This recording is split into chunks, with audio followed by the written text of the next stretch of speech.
SSC ২৬ Bangla দ্বিতীয় পত্রের MCQ প্রচণ্ড ভয়।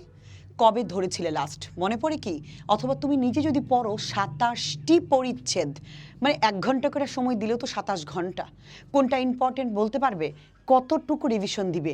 উপসর্গ কোনটি চিনবে কিভাবে? সমাস এগুলো কি বানিয়ে লেখার মতো কোনো বিষয় না। এখানে তুমি চাইলেও বানাতে পারবে না কোনটা কোন সমাস, অথবা কোনটা কোন কারক, অথবা ধরো সন্ধি, আরও যে ব্যাপারগুলো আছে না কেন, প্রত্যয়, যে ধ্বনি, বর্ণ, এগুলো কিন্তু মোটামুটি একটা জানার বিষয়। চাইলেও তুমি আন্দাজে কিছু করতে পারবা না। সো তাহলে তুমি কি করবে? একটা সমাধান আছে। ২৭টি পরিচ্ছেদ, তুমি মাত্র ৫টা পৃষ্ঠার মধ্যে আমি এগুলোকে কভার করেছি। ৫ পৃষ্ঠার নোট পড়লে বাংলা দ্বিতীয় পত্রে জাস্ট বাজিমাত বাজিমাত বাজিমাত, একদম ক্লিয়ার। আমি তুমি বলতে পারো ম্যাম একদিনের জন্য কোর্স কিনবো। আরে বোকা, ফেল যদি করো একদিন না ১০০ কোটি টাকা দিয়েও কি তুমি এই ফেল ফিরাইতে পারবা? অথবা রেজাল্ট খারাপ, জিপিএ 5 এর স্বপ্ন অথবা A+-এর স্বপ্ন, এটা কি তুমি চাইলেও আর আনতে পারবা? সময় গেলে তো আর সাধন হয় না। যদি ৪৯০ টাকা দিয়ে একটা বিষয় মানে তোমার সমাধান হয়ে যায়, তাহলে তুমি এটা কেন নিবে না?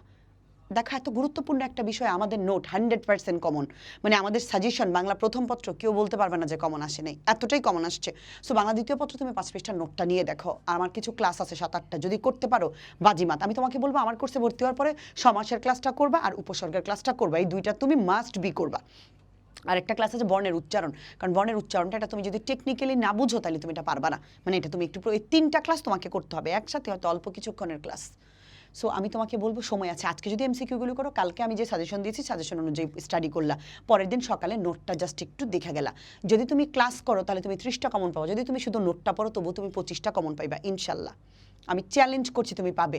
বিগত বছরগুলিতে কুমিল্লা বোর্ড থেকে শুরু করে যশোর বোর্ড, জটিল বোর্ডগুলো প্রত্যেকটা বোর্ডই কমন ছিল আমাদের সাজেশন, কারণ বইয়ের বাইরে থেকে তো প্রশ্ন আসবে না। আমি ওগুলোকে অনেক সুন্দরভাবে নোট করেছি। এখন তুমি কতটা নিজের সর্বোচ্চ দিতে পারো এটা তোমার উপর ডিপেন্ড করছে। সময় গেলে সাধন হয় না, আর সময় সব সময় আসে না। উপযুক্ত সময়ে উপযুক্ত সিদ্ধান্ত নিতে না পারাটাও একটা ব্যর্থতা বা অযোগ্যতা। ভালো থাকো সবাই। বিস্তারিত জানতে আমাদের পেজের মেসেঞ্জারে নক করতে পারো, অথবা আমাদের যে বিখ্যাত হোয়াটসঅ্যাপ নম্বর আছে 01830302122, এই নম্বরেও যোগাযোগ করতে পারো। ভালো থাকো সবাই।